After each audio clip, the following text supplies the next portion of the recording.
Hola, hola, ¿cómo están? Muy buenas tardes, amigas y amigos de Fuerte y Claro. Este es su espacio aquí en la República. Como cada tarde los acompaño, mi nombre es Manuela Camacho y hoy, por supuesto, que vamos a seguir con la cobertura del caso de Lisette Marzano. Finalmente, esta madrugada fue detenido Adrián Villar de manera preliminar por solo 72 horas, un lapso en el que va a corresponder a la Fiscalía actuar con celeridad para formalizar un pedido de prisión preventiva y luego corresponderá al juez verlo de manera oportuna antes de que venza el plazo de las 72 horas para ver si se determina para Villar una detención, una prisión preventiva luego de esta detención preliminar.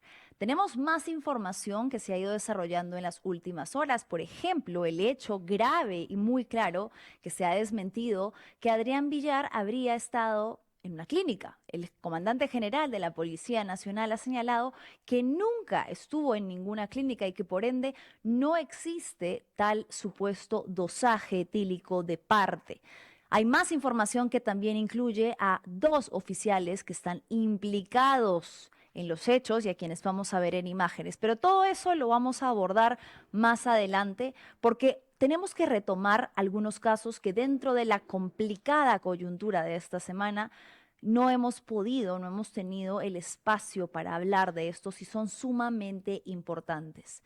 Mañana, 27 de febrero, es el día de la lucha contra el hostigamiento sexual en el ámbito laboral y lamentablemente en el Perú esta sigue siendo una realidad diaria que sucede en todos los ámbitos, público y privado, y que afecta principalmente a mujeres jóvenes que son sujetas de este tipo de violencia. Hoy tenemos el testimonio en primera persona de una joven de 26 años que denuncia a Wilder Santiago Braul Gomero, el rector de la Universidad Nacional de Música, por dos delitos particulares: acoso sexual en el ámbito laboral y hostigamiento o chantaje sexual.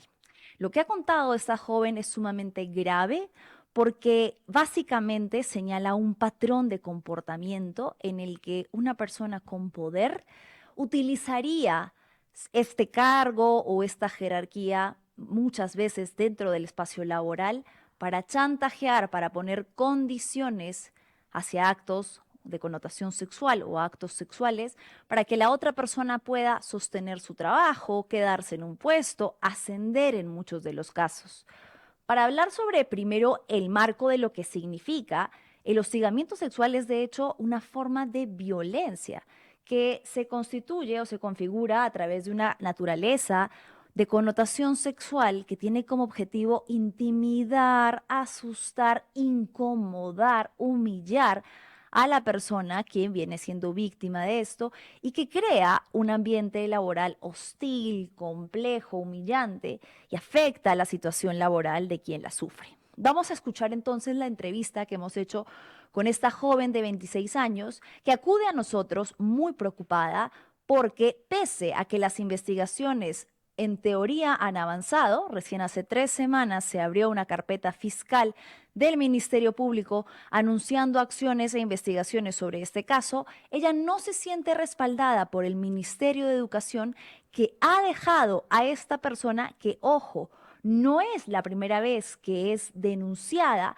por un delito de esta índole. Tiene antecedentes de haber ejercido acoso sexual cuando era docente en Ucayali, lo vamos a ver también más adelante. Pero lo que a ella le preocupa es que siente que el Ministerio de Educación le ha dado la espalda porque no ha retirado del cargo a esta persona y se siente burlada. La única afectada luego de haber denunciado es ella, que perdió su trabajo, que ha puesto para muchas personas en tela de juicio su credibilidad, que la ponen a ella como una mentirosa y dudan de sus intenciones detrás de hacer una denuncia que es tan complicada y tan compleja de hacer, que no va a tener referencias laborales y que además la está pasando mal. Está teniendo que acudir a una serie de terapias psicológicas para reconocer que lo que le pasó no es normal y no es aceptable. Vamos a empezar entonces escuchando cómo es que inician los hechos. La denunciante nos cuenta que ella entró a trabajar el año pasado, en enero del 2025, en un cargo de secretaria, muy cerca, incluso físicamente, de Wilder Braul, quien es designado como rector el 15 de febrero del 2025 y cuya oficina estaba junto a la de la Secretaría General. Vamos a escuchar lo que nos dijo la denunciante. Entonces, él a las semanas que ingresó, empezó primero con unas conductas extrañas hacia mí. Primero con miradas y gestos obscenos, los cuales yo lo ignoraba totalmente. Pero conforme pasaba el tiempo, intensificaba más su conducta. A partir del mes de julio, aproximadamente del 1 al 4 de julio, su secretaria de él, quien es la secretaria de presidencia, toma vacaciones por unos días y él me designa verbalmente para que yo sea la secretaria encargada. Entonces, durante esos días del 1 al 4 de julio del año pasado, él hacía que yo me quede hasta las 7, 7:30 de la noche, lo cual mi horario laboral es de 8 de la mañana a 4:30. Por más que yo le dije a él que yo vivo en una zona distante y de riesgo, no le importó. Él quería que yo me quede hasta esa hora para seguir trabajando, ya que el señor hace reuniones hasta tarde. Así es como narra que inicia una relación que de entrada tiene una palabra con la que muchas personas pueden sentirse quizás identificadas, lo incómodo. Esa sensación de que estás en el trabajo y algo no te cuadra sobre la manera en la que una persona en un cargo de poder se comporta contigo. Pero tú te preguntas, quizás está en mi cabeza, quizás estoy exagerando, quizás estoy dramatizando y esa persona solamente está siendo amable, pero tú no te sientes cómoda. No te gustan las expresiones de afecto con una persona con quien no tienes confianza. En el caso de esta denunciante, ella lo dice muy claramente: besos muy cerca de la boca, tomarle con ambas manos la cara, el rostro, acercar su cuerpo de manera física, digamos, es decir, acercarlo con una acción de jalar su cuerpo cerca al de ella. Una serie de comportamientos que hacen que ella se empiece a cuestionar si ese tipo de trato era normal. Algo dentro de ella le decía que no, una intuición, una sensación de incomodidad del sistema nervioso que te dice que esto no está bien y que podrías estar en peligro, pero que por la forma en la que hemos sido criadas y por lo minimizado que ha sido durante años el hostigamiento laboral, nos han hecho pensar que estamos exagerando, estamos sobredimensionando actitudes que podrían ser normales. Ella ha narrado entonces hasta acá este primer acercamiento en el que ella, en el mes de julio, tiene que asumir como reemplazo de su secretaria el cargo, es decir, iba a estar mucho más cerca de él. A veces, primero cuando se empiezan a configurar estas conductas de hostigamiento laboral, también hay actitudes que son intimidatorias y no necesariamente en el plano sexual. Lo narra ella muy claramente. El insistirte en que te quedes más allá de tus horas, en que hagas trabajos que no te corresponden, el escribirte pasadas las horas que corresponden al horario laboral y que hacen que la persona empiece a cuestionarse cuál es la naturaleza de ese vínculo. Esto es lo que ella narra que sucedió cuando asumió el cargo de secretaria por un periodo de reemplazo en julio del 2025. Llega el día viernes 4 de julio y decido retirarme al término de mi hora laboral, que es a las 4:30, por motivo de que tenía que acompañar a mi madre al centro médico, y en eso, unos minutos antes, me acerco a su despacho, donde él estaba en una reunión con varios funcionarios, y le digo que a las 4:30 me voy a retirar, que si necesitan que le apoyen algo más. Y él me dijo delante de todos, de una forma descortés, que por qué me voy a retirar. Y yo le dije, porque a las 4:30 termina mi horario laboral, y él me dijo ya que me retire, que él solito se iba a parar y a servirse café y galletas, que me vaya ya de una vez. Pero me lo dijo de una forma bien fea, que todos voltearon y le quedaban mirando. Entonces yo le dije a él que no se preocupe, que yo lo voy a hacer. Entonces cumplí, ¿no? Le hice el café, las galletas, me fui. Pero ese mismo día tomé conocimiento que él había llamado al jefe de recursos humanos para que no se me renueve el contrato, ya que en ese mes de julio estaba en proceso mi renovación. Entonces, no sé qué cosa le habrá dicho el jefe de recursos humanos, que al final sí se me renovó, pero tardó bastante para que se me renueve, porque incluso mi sueldo me pagaron varios días después. Esta puede ser otra actitud con la que nos sentimos identificadas y va en la línea de lo que les decía. No siempre inicialmente se detecta un patrón sexual o un patrón físico. A veces empieza a configurarse a través de acciones que te hacen sentir humillada, pequeña, inservible, insuficiente. Quizás hayan personas que se sientan identificadas porque al menos yo lo he pasado y creo que muchas mujeres también. Esta particularidad de alguien que empieza a notar una serie de defectos en ti que tú dices, está bien, efectivamente estamos en el plano laboral, pero quizás no hay necesidad de señalarlos haciéndome sentir humillada ante otras personas. O quizás me gustaría que dentro del plano laboral se manejaran las cosas de otra manera. O te preguntas por qué una persona empieza a tener fijación contigo, con tus horarios, con tus deberes. Y esta exigencia, ¿no? Esta exigencia de, pero pórtate bonito, pero sonríe, pero ¿por qué me recibes así? Pero estás siendo malcriada. Esa exigencia de estar todo el tiempo apta para, disponible para, cuando tú sientes que estás en un lugar para cumplir con una labor específica y no para ser la muñeca de nadie. Eso es un poco lo que a mí me trasladó esta joven mientras hablábamos, que sentía que este doctor Wilder Santiago Braul tenía con ella una fijación en cuanto a que todo lo que hacía no solamente estaba mal, sino tenía la necesidad de señalárselo ante otras personas de manera humillante, como ha narrado en este episodio. Luego, a lo largo del vínculo, hubo muchas idas y venidas con algo que también es un componente esencial al hablar de hostigamiento laboral o acoso sexual laboral, y es el condicionante. Ese condicionante que juega con la necesidad de una persona de tener un trabajo para llevar el pan a su casa. En el caso de esta joven, ella me dice, yo tenía responsabilidades que cumplir y por supuesto para mí era muy delicado decir renuncio a este trabajo porque estoy harta, como ha podido decir, no lo puedo hacer, no es tan sencillo, no todos estamos en esa situación de privilegio. Eso es lo que empezó a convertirse como una monedita, un token con el que este señor jugaba con las ilusiones, o mejor dicho, las necesidades de tener un trabajo de la joven. Escuchemos. Y me dice, pues antes de que yo fui una malcriada con él, que cómo pude haberle respondido así y todo lo demás. Yo le pedí disculpas, que no fue mi intención, y él me dice que no tengo criterio, que él pensaba ascenderme incluso para que yo trabaje al lado de él, pero porque le respondí así yo no, y que todos estaban de acuerdo que no se me renovara el contrato, lo cual es mentira, porque incluso uno de ellos fue el que me dijo, ¿no? Que él había llamado al jefe de recursos humanos para que no se me renueve. Entonces yo le escuché y le pedí disculpas y ahí quedó, pero igual seguía pasando el tiempo y siempre tenía esa costumbre que cada vez que me veía, me saludaba agarrándome la cara, dándome un beso cerca de la boca y pegando todo su cuerpo junto al mío. Siempre tenía esa costumbre y a mí me incomodaba bastante. Y esas actitudes yo le conté en diversas ocasiones a mi jefe inmediata.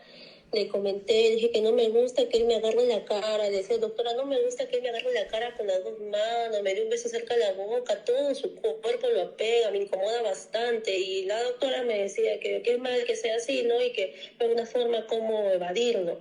Y eso también trataba yo, incluso le comenté a mis padres, pero no se podía, tampoco le podía decir nada a él, porque como es la máxima autoridad, tenía miedo que lo tome a mal, tome represalias, hasta incluso me despida, tenía mucho miedo.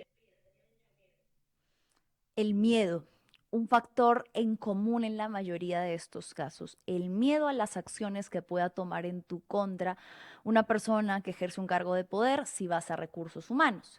Lo que ha narrado la joven aquí en este último fragmento de entrevista que tuvimos es importante porque incorpora la figura de los testigos, que son quienes luego, cuando se abre una investigación fiscal formal, han ido a declarar que ellos sabían que esto estaba sucediendo y que no solo lo vieron hacia esta joven, sino que también tenía este tipo de comportamiento con otras personas jóvenes o con otras mujeres jóvenes. Ella le narra esto a su jefa directa que le aconseja que trate de evitarlo para que no ponga en riesgo su trabajo, un poco tratando de comprender su situación, cuando lo que en realidad creo que hubiese correspondido, ¿no? Era que de repente alguien un poco más, con quizás más herramientas, le hubiera señalado que esto no era normal, que esto no tenía por qué tolerarlo, que nadie tiene por qué llegar a su trabajo todos los días sintiéndose incómoda de contacto físico no deseado, no solicitado, de actitudes intimidatorias, humillantes, y sintiendo que además se le va a manipular, porque si llega a abrir la boca y a quejarse, si se atreve a señalar esos comportamientos, se podría quedar sin trabajo. Esto fue lo que pasó luego, ya trasladándonos hacia el mes de diciembre, cuando la denunciante ya estaba cada vez más cansada de este tipo de comportamientos y contacto físico no deseado. Pasó Navidad, llegó el día viernes 26 de diciembre. Ese día era feriado, no, ese día era día no laborable, pero recuperable. Entonces, ese día me acuerdo que prácticamente nadie vino a trabajar, ¿no? Porque era un día recuperable, ¿no? Entonces mi jefa me dice que yo si vaya a trabajar, me dijo, Dianita, anda a trabajar, de repente el doctor viene, ¿no? Y te ve y dice que tienes compromiso en el trabajo, ve que te considera, ¿no? Yo ingresé a trabajar en mi oficina y eso estaba solita, claro, nadie vino a mi oficina. Y aproximadamente eso de las 10 de la mañana viene el señor Braúl. Y una vez que viene me dice, pues, Diana, que estás sola, ¿quién está aquí? Yo le dije, no, doctor, estoy sola. Y mi secretaria, y la doctora, y los asesores, o sea, me empezó a preguntar por todo lo demás. Yo dije que no hay nadie, que no. ¿Y tú por qué has venido? Me dijo, por si de repente usted necesita algo, doctor Braúl. Le dije de repente, ya, entonces te voy a saludar por Navidad, me dijo. Me paré para que no me salude, ¿no? Y en eso que él me saluda, me agarra toda la espalda baja, me empieza a manosear toda la espalda, me da un beso cerca a la boca, me agarra la cara y todo su cuerpo se empezó a pegar hacia mí, me incomodó bastante y encima duró bastante ese abrazo que me dio, duró bastante, no fue algo de un ratito y ya, toda mi espalda me manoseó. Y yo me sentí tan incómoda, me sentí tan mal, me sentí como si yo estuviera haciendo algo malo, como si yo estuviera calata, así, me sentí lo peor cuando él me hizo eso. Esto también es algo que sucede a manera de patrón común entre quienes son víctimas de este tipo de acoso sexual laboral, ¿no? El sentir que es tu responsabilidad, el preguntarte tantas veces si es que quizás tú lo buscaste, si quizás en algún momento le di algún tipo de señal que pudiese hacer que se malinterpretaran mis intenciones. Quizás por la forma en la que he venido vestida algún día, o quizás porque fui demasiado amable con él, o quizás porque le ofrecí ayuda de más, quizás, el llenarte de dudas sobre el por qué te está sucediendo lo que te está sucediendo, porque una persona no concibe cómo es que alguien en un ambiente laboral tiene este tipo de actitudes que ha narrado la denunciante: tocarle la espalda, tocarle el rostro, acercar su cuerpo, cuando no le has dado ningún tipo de confianza ni margen para ello y cuando se trata de un ambiente al que vas a trabajar. Y esta es la persona que además, en teoría, te tiene que orientar, te tiene que cuidar, te tiene que, sí, de cierta manera orientar en el sentido de mandar, porque es un jefe, pero es una persona en la que tú en teoría confías del cargo que tienes y confías de las intenciones que tiene para contigo. Este episodio que ella narra ocurre el 26 de diciembre y lo que va a narrar a continuación es el momento en el que ella dice, bueno, esto ya es demasiado, establece un límite porque se hace una insinuación directa a un pedido de relaciones sexuales, según denuncia la joven, para poder sostener su trabajo.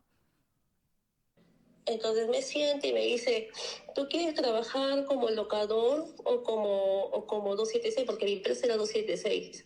Yo le dije, como 276, doctor, ¿pero por qué? Me dijo, porque voy a estar en planilla, ¿no? Porque pienso en mi futuro. Y él me dice, no, que como locador ganarías más, pero tú qué haces pensando en esas cosas, si tú eres jovencita, si tú estás muy linda, que a mí me han dicho que tú tienes novio. Yo quiero saber si tú tienes novio, porque a mí me han contado que alguien te viene a recoger todos los días, así me dice. Y yo le dije, doctor, yo solo me dedico a trabajar. Le empecé a decir, no, pero a mí me han dicho que sí tienes novio. Esas preguntas así totalmente incómodas me empezó a hacer. Después me mira y de nuevo hace su gesto obsceno, así un gesto obsceno así con la boca. Me mira y me dice, ¿sabes qué? Para tener relaciones sexuales, ¿no? A cambio de que se me renueve el contrato. Me dijo de una forma como para tener un encuentro más íntimo y que al final yo iba a salir, como dice, favorecida, ¿no? O sea, yo tenía relaciones con él y al final me iban a renovar y que eso me iba a favorecer a mí. Entonces yo le dije que no, pero me asusté tan feo y justo ahí vino una funcionaria que era de otra oficina, era la jefa de imagen. Justo ahí vino, como todo estaba abierto, ahí entró nomás. Ella entró en ese momento y me vio con él solos en su despacho y menos mal que ella entró porque ahí aproveché y me salí, ¿no? Este es el núcleo de la denuncia que ella logra hacer un mes después contra esta persona, pero que además incluye otra serie de comportamientos. Vamos a hablar sobre esto con la especialista que tenemos ya conectada con nosotros, Andrea Álvarez Tapia, pero antes quiero escuchar el último clip, que es en el que la denunciante dice sentirse absolutamente decepcionada porque el Ministerio de Educación no ha cumplido con separar a esta persona del cargo, ni siquiera mientras duran las investigaciones, y siente que habría peligro de que todo quede en absolutamente nada. Ahí estuve pensando, no sabía qué hacer, si denunciar o no ese acto, ya que ese señor tiene influencias en el Ministerio de Educación, no sabía qué hacer. Y también tiene influencias con el expresidente de la República, el expresidente José Gerí. Entonces no sabía qué hacer porque es una persona poderosa, pues si yo estoy sola. Estaba pensando bien las cosas, hasta que decidí hacerlo, lo denuncié y también ingresé mi denuncia ante el Ministerio de Educación y tomó conocimiento también del Ministerio de la Mujer. ¿Y para qué si he recibido apoyo del Ministerio de la Mujer? ¿Para qué? Y también, de parte de mi denuncia penal que hice, la Fiscalía ya ha hecho que dé mi evaluación psicológica, la primera parte y la segunda parte lo voy a hacer este viernes. Y sí están avanzando con eso, pero con el tema del Ministerio de Educación, a opinión personal, lo están retrasando bastante. Y yo estoy segura que es porque el señor ha usado sus influencias. Y eso a mí me genera mucha incomodidad, me genera una frustración tan grande, porque se supone que en este país están para que apoyen al ciudadano, o sea, justicia y todo eso. Y este señor, que no sé qué habrá hecho, qué habrá dicho el ministerio, que lo han dejado en stand-by, en mi caso. Bien, vamos a enlazarnos con Andrea Álvarez Tapia, quien es especialista en prevención de violencia y que forma parte del equipo de Parada F para analizar un poco el caso y hablar sobre este tipo de situaciones en el marco del Día de la Lucha contra el Hostigamiento Sexual. Andrea, ¿cómo estás? Muy buenas tardes. Hola Manuela, ¿cómo estás? Un gusto y gracias por tenerme aquí. Andrea, quisiera que me pudieras dar quizás alguna opinión de este caso que hemos escuchado, ¿no? La denunciante señala dos delitos puntuales que son el hostigamiento o chantaje sexual y el acoso sexual en el ámbito laboral. ¿Tú consideras que se constituyen después de lo que hemos escuchado?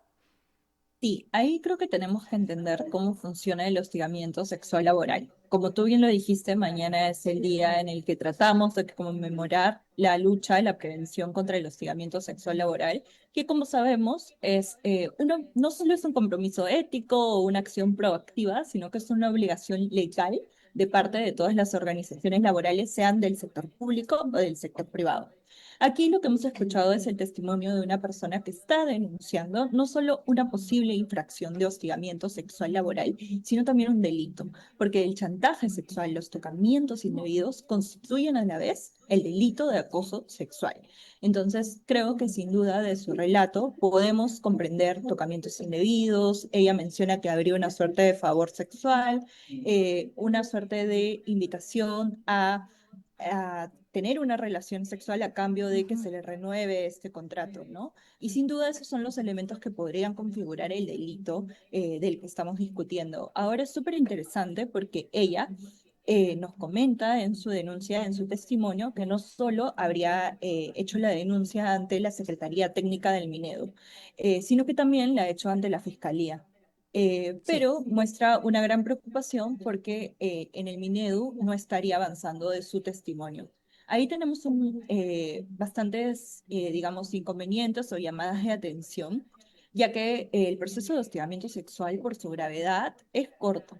el plazo es aproximadamente de 30 días cuando denunciamos ante la autoridad administrativa competente, que en este caso sería la Secretaría Técnica.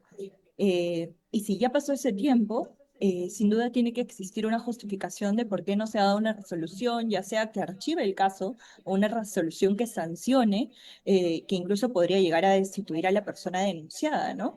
Entonces, si ya estamos fuera de ese plazo, sin duda la denunciante tiene todo el derecho a solicitar que se fiscalice su caso y ver qué es lo que está ocurriendo. ¿Por qué los órganos no estarían investigando o aún si no estamos en el plazo, por qué no hay una sanción de por medio?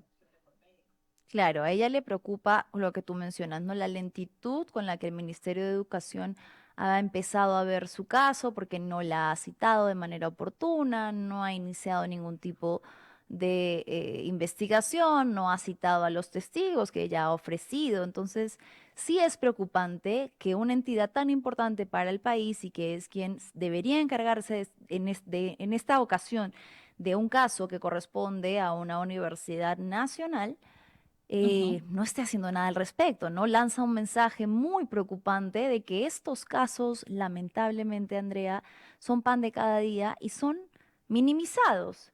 No sé si pudiéramos hablar un poco más del margen de cómo hemos abordado el hostigamiento laboral en el Perú, porque para muchas personas el término ni siquiera existe. Así es. De hecho, hoy estamos hablando de esto y los antecedentes son bastante tristes, ¿no? No sé si recordamos que hace más de 10 años, en realidad ya 12, en el año 2014 tuvimos el caso de una mujer que había sido hostigada por su compañero de trabajo que le invitaba a salir, le dejaba regalos. Y conocimos el caso porque se transformó en que a una mujer le habían prendido fuego en el bus y ella era Evi Evi Ágreda. Agreda. Así es. Y hoy tenemos la tipificación del delito, tenemos más prevención, tenemos quizá organizaciones más robustecidas en lo que es el sistema de gestión de denuncias, porque un caso que debió abordarse como hostigamiento sexual laboral en su momento, la organización debió involucrarse, terminó en un feminicidio. ¿Y qué nos dice Mm. esto? El hostigamiento, la violencia basada en género, la violencia a la mujer escala. Y se ha pensado durante mucho tiempo que es un problema del privado, de la casa. La violencia se soluciona en casa. Y no es así. El hostigamiento sexual laboral nos dice que las organizaciones donde nosotros pasamos la mayor parte de nuestro día tienen que tomar acción. Para empezar, hay obligaciones de prevención. Si yo estoy en el sector privado, en el sector público y tengo más de 20 trabajadores, tengo que tener un comité instalado. Ese comité tiene que tener una capacitación. Yo tengo que tener un canal donde recibo denuncias. Si mi empleador no lo tiene, yo puedo denunciar eso porque es una irregularidad. En nuestro ordenamiento tenemos la ley de hostigamiento sexual en la que nos hablan y configuran el hostigamiento de manera difícil. Nos dicen, el hostigamiento sexual laboral es toda conducta de connotación sexual o sexista no deseada por la persona a la que se dirige que genera un ambiente hostil o humillante. Entonces, tú te quedas como ciudadana, ciudadano, y dices, ya, Mm, pero ¿qué significa eso? No es tan sencillo. ¿Qué claro. es sexual? ¿Qué es sexista? ¿Qué es no deseada por la persona que se dirige? Entonces, creo que acá tenemos que entender y lo podemos poner en ejemplos, como el caso en concreto, que podemos tener sí tocamientos, podemos tener invitaciones a salir, pero también pueden haber algo que está muy en estadística, que son los chistes sobre la Mm. sexualidad, sobre la orientación sexual, también calzan, o preguntas sobre tu vida privada, como lo veíamos en este caso sobre si tiene pareja, qué hace con la pareja, por qué la tiene, etcétera. Y acá la clave, el segundo elemento, porque el primero es esta conducta sexual o sexista, tiene que ser no deseada, pero no deseada por la persona denunciada, no, no deseada por la persona, la víctima, la persona contra la que se dirigió esta conducta. Entonces la ley le pone el peso e importancia, como debe ser, al testimonio de la víctima, a lo que ella sintió, porque al final del día es la que consiente o no los hechos. Y por supuesto, esta conducta puede generar un ambiente hostil, malestar psicológico, incluso físico, porque igual también en el clima laboral vemos una afectación. No podemos pretender que existan casos de hostigamiento y que todas las personas sigamos como si nada, ¿no? Y en el caso tú mencionabas que habían testigos, habían personas que ya lo habían Sí. visto, y eso también nos llama a decir qué rol estamos cumpliendo como ciudadanos en nuestros centros laborales. Se cree que el hostigamiento sexual laboral es entre la víctima y la persona denunciada. Entonces, yo no me meto y no es así. La organización tiene obligaciones de prevención, obligaciones de tramitar la denuncia, pero si yo soy una compañera de trabajo que ve eso, la ley también me habilita a mí a denunciar. No necesita denunciar solo la víctima. Entonces, ¿qué rol activo estoy teniendo si es que lo estoy teniendo? Yo no te digo necesariamente que todos podamos denunciar porque no es sencillo, pero sí podemos intervenir. Si yo veo una conducta, puedo ayudar a documentar, copy testimonio, etcétera, ¿no? Entonces, tanto en el sector público como en el sector privado, están aumentando los casos. Solo en el 2025, desde Parada F, nosotros solicitamos acceso a la información, que nos cuenten cómo estaban las denuncias, y en el 2025 en el sector público se presentaron 183 denuncias, que ojo, es 17% más que en el 2024. Wow. Entonces, las denuncias van en aumento. Puede estar vinculado a que estamos previniendo, a que estamos hablando más de lo que es, pero también creo que es importante preguntarnos cuántas de esas se están transformando en sanciones. En el 2025 se han reportado 253 sanciones, que es más que el número de denuncias. Lo que nos quiere decir que pueden haber procedimientos que están siendo acumulados y que no se están resolviendo en esos 30 días que te da la ley. Mm. Porque la ley, tanto para el sector privado como para el sector público, te dice que tiene que el comité tiene que investigar y tiene que haber una sanción en ese plazo. Entonces es un plazo bastante corto. Y acá también en el caso Claro. que tú nos comentabas, vale preguntarnos, ¿se les dio medidas de protección? ¿Se le dio Mm, atención médica o mm. psicológica? Esas también son obligaciones. Y si no se está dando, estamos ante irregularidades que pueden ser fiscalizables. Entonces, más allá de la denuncia que ella ha presentado, podemos demostrar estas irregularidades, porque cuando te dan tu medida de protección, además te dan una resolución con la medida. Y si ella no lo tiene, sin duda puede hacer que fiscalice en su caso, por supuesto. Creo que lo que has dicho, Andrea, es algo que pasa mucho en cualquier espacio laboral, ¿no? Sobre todo cuando eres joven y no tienes tan identificados los límites que puedes, que tienes derecho a poner. Porque sucede, creo que sobre todo en población de mujeres jóvenes, también mujeres adultas, pero sobre todo en mujeres que llegan a un espacio laboral y que nos dicen, ay, el jefe es así, es graciosito, le gusta entrar en confianza, pero esas confianzas que tú nunca le has autorizado. Y lo que yo hablaba con esta joven y me sentía muy identificada, ese pensamiento que creo que comparten muchas víctimas de hostigamiento sexual laboral, que es, ¿será que yo me lo estoy inventando? ¿Será que estoy exagerando? ¿Qué podría una persona que se siente que quizás podría estar ante una situación de hostigamiento o acoso sexual laboral? ¿Cómo podría de repente darse cuenta si configura o no configura? Y la siguiente pregunta, ¿qué hacer? ¿Qué Ujú, alternativas, qué rutas tenemos tanto en el privado como el público? ujú. Mira, yo creo que si ya hay esta duda de que me generó incomodidad, es por algo. El hostigamiento, como lo decíamos, tiene la característica de que no es consentido. Entonces, Ujú. esa es una primera alerta. Se da una conducta, un chiste sexual, sexista, se burlan de mí por mi condición de mujer, que quizá no debería estar en esta área, debería estar en recursos humanos y no en informática porque soy mujer, etcétera, eh, pero es no consentido. Entonces, esa es la configuración de la conducta. Y es bastante triste porque al final la víctima es la que se siente de lo estar exagerando, valdrá la pena. Y ojo que en el hostigamiento yo no necesito haber rechazado la conducta. Eso hay que tenerlo claro.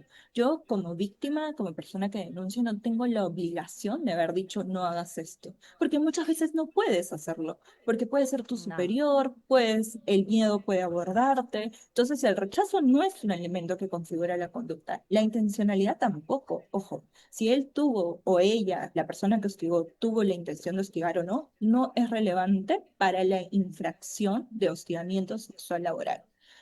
También si ocurrió fuera o dentro del horario laboral, porque muchos de nosotros en nuestros trabajos podemos salir después del trabajo, compartir en la Navidad, en un cumpleaños, y si hay vínculo Ujú. laboral, aún así es hostigamiento sexual laboral. Y finalmente, no tiene por qué ocurrir en más de una ocasión. La reiterancia tampoco es un elemento que configure el hostigamiento sexual laboral. Entonces, si yo ya veo que se cumplen estas características, que hay una conducta, este tipo de bromas donde yo me siento incómoda, yo no las estoy avalando e incluso dije algo y dije, oye, esto no me gusta y continúa, yo puedo presentar una denuncia. Primero el sector público.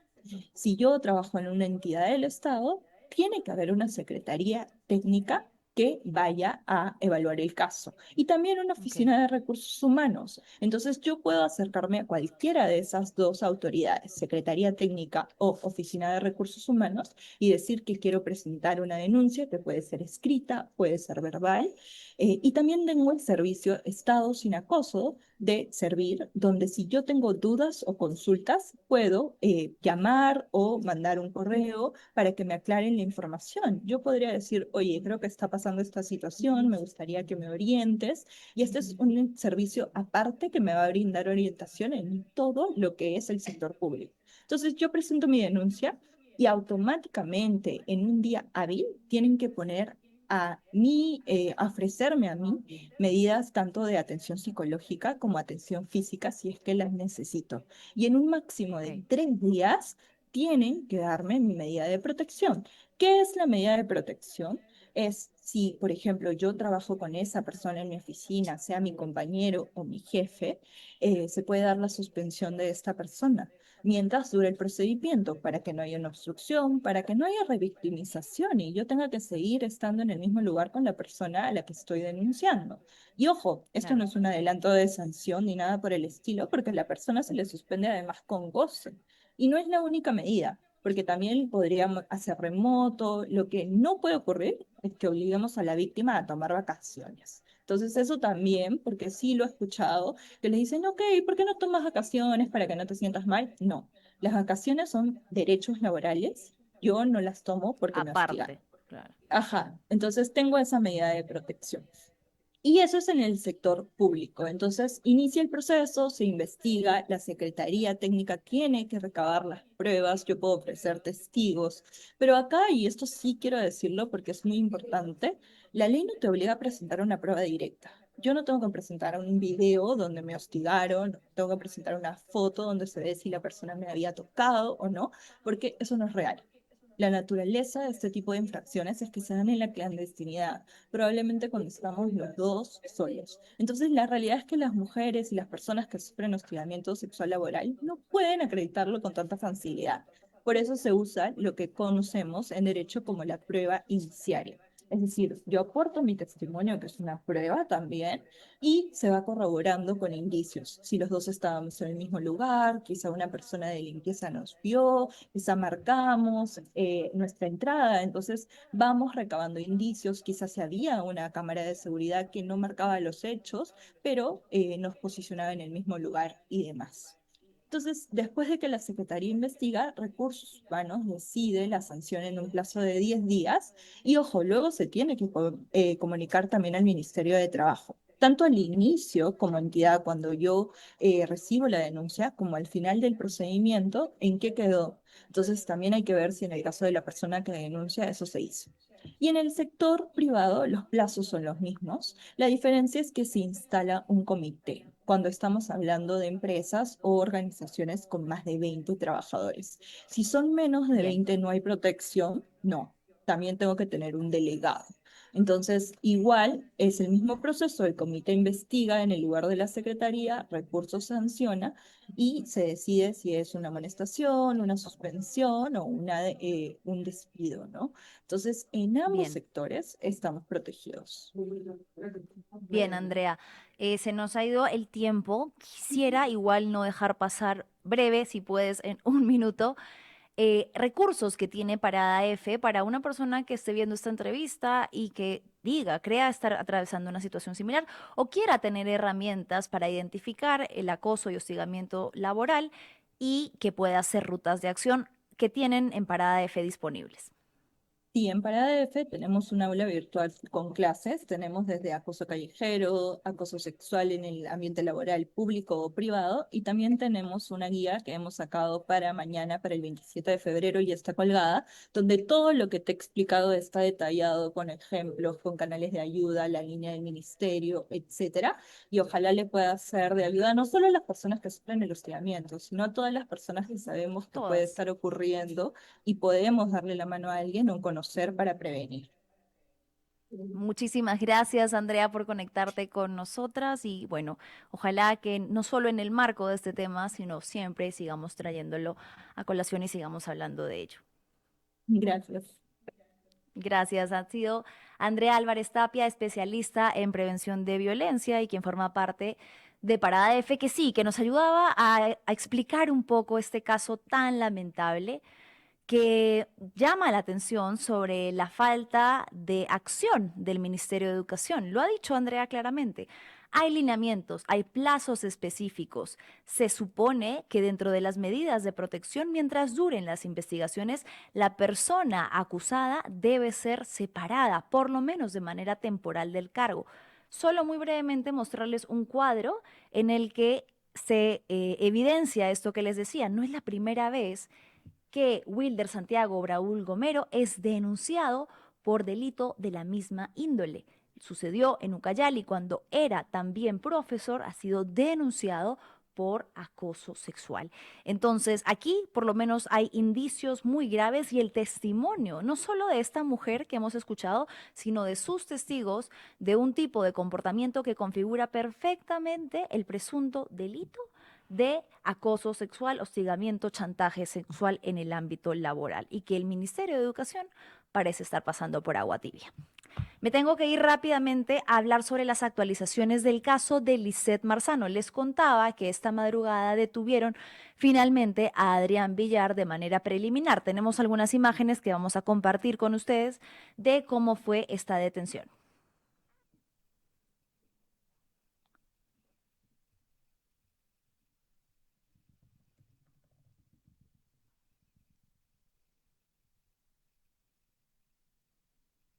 Ah, ok, no tiene audio el video. Bueno, estamos viendo entonces al interior de la vivienda de Adrián que le están colocando el chaleco. Luego, algo que me llamó la atención es que cuando sale ya no lo tiene puesto, pero la policía lo está sacando de su domicilio y lo está llevando detenido de manera preliminar por 72 horas.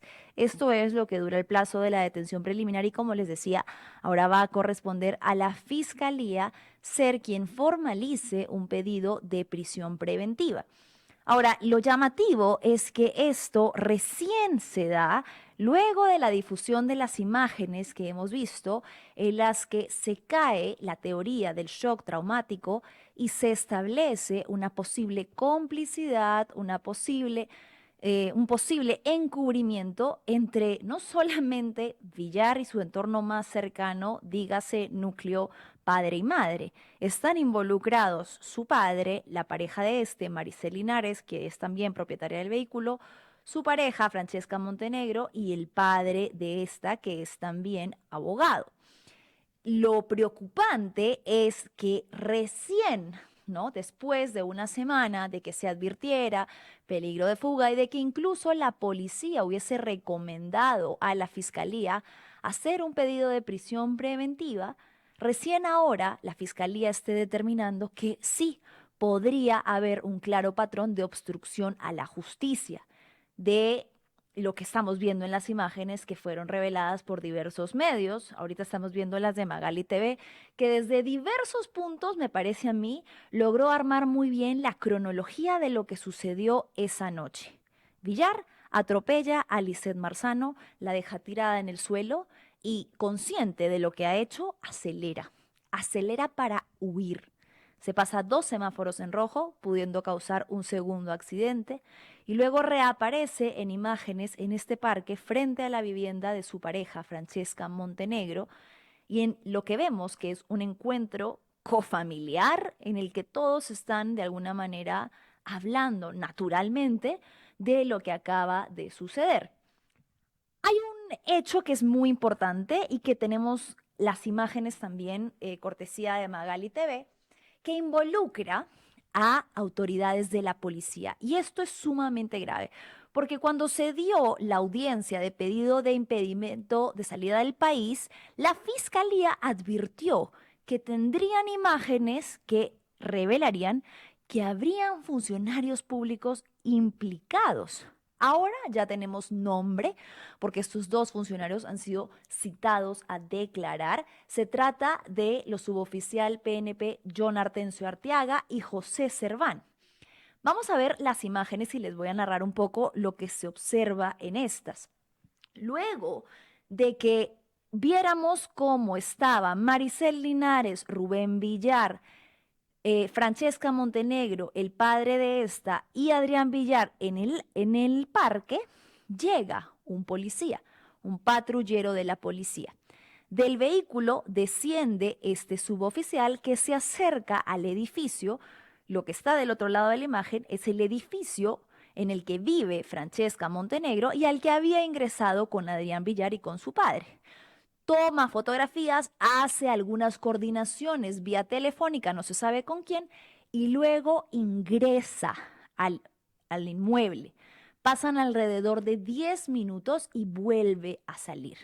Se citó con alguien, conversó con alguien, ¿para qué? ¿Por qué motivo llegó directa y específicamente a este inmueble? Recordemos que estas imágenes son apenas horas después de los hechos que sucedieron aproximadamente alrededor de las 11 de la noche. Estamos viendo imágenes entre las 3 y las 5 de la madrugada de horas después, ya llega a ser el día siguiente. En ese momento, en teoría, nadie sabía que el autor del delito era Adrián Villar. ¿Por qué es entonces que la policía se dirige directamente a este inmueble? ¿Bajo orden de quién? ¿Bajo anuncio de quién? ¿Con qué finalidad? Si Adrián Villar supuestamente no estaba en el radar de absolutamente nadie. Luego, ¿por qué es que teniendo esta información no se acercan a declarar o a entregarla como parte de la investigación que su propia entidad, que su propia institución, la policía, estaba siguiendo y que luego sería derivada a fiscalía? Si desde el día 1 tenían conocimiento de la implicancia de Adrián Villar, ¿por qué fueron ahí? ¿Por orden de quién? ¿Y por qué no dijeron nada? Ahora la policía, los implicados, están diciendo que solamente fueron porque habían reportes de disturbios. No sé. Permítanme dudar. Llega otro policía, pasadas algunas horas, que se acerca en un vehículo de serenazgo y que lo que hace es tomar fotografías. Este no ingresa, pero vemos en las imágenes que también se acerca exactamente al mismo punto, el inmueble en el que vive Francesca Montenegro y donde había ingresado Adrián Villar, y toma fotografías del lugar para luego retirarse.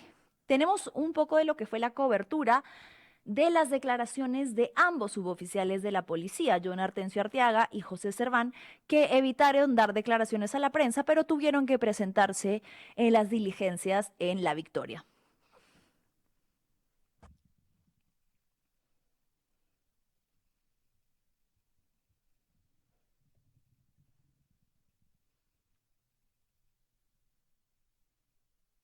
Ok, estamos viendo entonces cómo los aborda la prensa.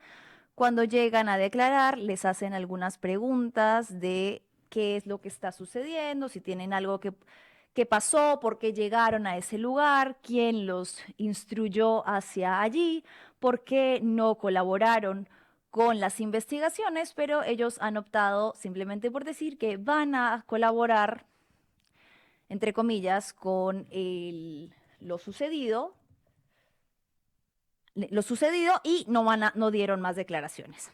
Ahora, luego de esto, hay una declaración que también es bastante preocupante y que la ha dado Óscar Arriola, el comandante general de la Policía Nacional, en la que ha señalado que nunca, y lo ha dicho con esta palabra, nunca hubo un internamiento en una clínica y que por lo tanto no existe ese supuesto dosaje de parte que dijo la defensa se habría hecho Adrián Villar en esta institución de salud. Vamos a escucharlo.